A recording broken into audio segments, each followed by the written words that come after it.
Hi, Professor Gottesman. Hi. So we have a few just questions to ask you about your time in the early days of quantum computing and QIPs. So first off, tell us, what was the first QIP that you attended? I attended the second QIP in Chicago. All right. And at that time, how did you give your presentations? Did you still use slides like today, or did you use transparencies, chalkboards? I think mostly it was switched over to PowerPoint by then. Okay. But it was the early days of PowerPoint. There was still some mix of slides, Blackboard occasionally, but still, occasionally today. But because it was the early days, there were a lot of technical problems. So it was like very common. The beginning of the talk, they spent 5 or 10 minutes trying to get it to show properly. Kind of like a hybrid talk today, actually. I see. What version of PowerPoint was that? Oh, I have no idea. Okay. My earliest is 2003, so it was earlier than that, obviously. Earliest, yeah. So at that time, do you remember roughly how many attendees or what fraction of the people around you believed that we would have working quantum computers by today, by 2025? I don't really know. I do know that for a long time, when people asked me how long it would be until we had a quantum computer, I said 20 or 30 years on the basis that by then you'll have forgotten what I said.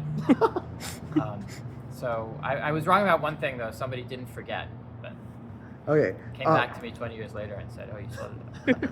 So I guess other than this one, what is a personal prediction of yours from then that has flopped? Something like a problem you thought we would have solved by now, or something of that sort. I mean, I guess there's some of these old open problems that I didn't really think about it that carefully, but probably would have guessed that some of them have been solved. So like one of kind of personal interest was the quantum Hamming bound. It's conjectured and plausible that it's true that it applies also to degenerate quantum error correcting codes, but we still haven't proven that. So. All right. So, in retrospect, which talk from your QIP has been most impactful? Yeah, so I had to go back and look at the list of talks, but it was a clear standout, which was Alexei Kitayev's talk on, it was called Quantum NP, but he introduced QMA and he proved the local Hamiltonian problem was QMA complete. And I definitely remember coming out of that talk and saying, yeah, that's a big deal. Okay. What is the biggest thing that has changed since your first QIP up to now? Well, there's a lot more people. That's the obvious thing. I mean, back then the QIP was also mostly invited talks. Actually, it was almost, maybe even that one was all invited talks. And so now it's mostly contributed talks. But the growth in the field has been enormous since then. I mean, even then it was a rapidly growing field. It's just gotten a lot bigger. Yeah. And what do you think would be a plausible plenary title in the 50th QIP that would happen in 2047? Yeah, I really have no idea. I mean, I think probably we won't even understand. Today we would not understand the plenary titles from then because they'll depend on stuff that, they'll take for granted stuff that hasn't even been invented yet. I mean, I guess I could look through the plenary titles today. I mean, probably half of them would be understandable back then, but I bet a lot of them would not be. Okay.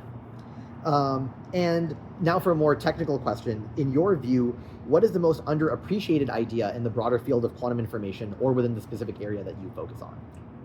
I mean, I personally am very interested in dynamical codes right now. It's wrong to call it underappreciated because there's still a lot of people interested in them, but I think they have a lot of potential and that most people probably don't appreciate. And also, I discovered there's a lot of old quantum information papers, from the late 90s and early 2000s that are not well known today. And it's not uncommon that I'll encounter somebody saying that they want to do something that I know was done back then, or where the appropriate tool was something that was one of these old papers. So. Okay. And one last question: do you have any other fun stories from the early days of your career, early days of QIP conferences that you want to share with us? Fun stories. Let me think. I